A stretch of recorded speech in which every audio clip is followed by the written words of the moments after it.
Hi there, I'm Charles. This is my channel. Feel free to subscribe if you like the content. And of course, you can like it if you like the content. A lot of redundancies in this introduction, but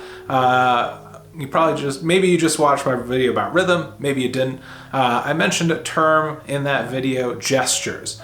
So gestures is just broadly something that you're doing with your hands or your body while you're playing. So on piano, you can think of each phrase as a gesture until your hand comes to rest and there's no longer any entropy going on there. And I think this is a concept that folks don't think enough about on guitar as well. So for piano, you think of gestures because it's part of classical training.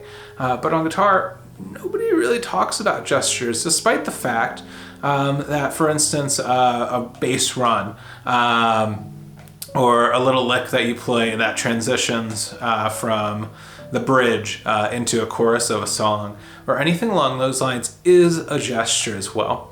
And what's great about gestures is it takes the song and then it breaks it into multiple gestures.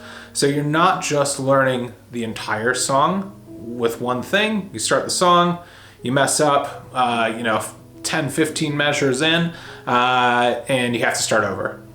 With gestures, you could just start at the beginning of a phrase or a beginning of a gesture. So I highly recommend breaking down your music into gestures, into phrases, and starting and stopping at different places within that gesture as well. So if you stumble, maybe you're playing a Pink Floyd solo you really like, or something along those lines, and you're having trouble, stumble a little bit, that's okay. You can pick up where you've practiced picking up in those places in the past.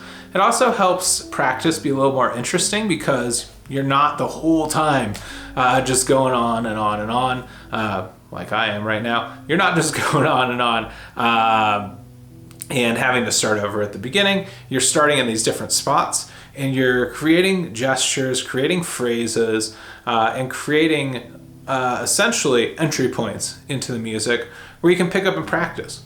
You already know the first part of the solo? Cool, start at the gesture. Then you're not playing that first part of the solo over and over and over again, getting that even better while the middle or the ending of it languishes.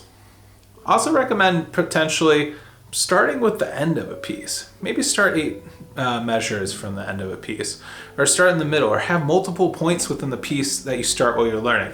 I don't always take that advice myself because I do like starting things at the beginning, of course. But if you're starting something at the beginning, maybe you have a point in the middle, maybe you have a point at the end that you're all learning at the same time. You won't necessarily have that case of the beginning of your song is super solid, but the rest of your song is not. I hope this was helpful. Felt like a little bit of a rant and a ramble, but breaking those pieces down into smaller chunks, into gestures, into phrases, I think it's going to help you a ton. Comment if you have any questions, and feel free to subscribe and like.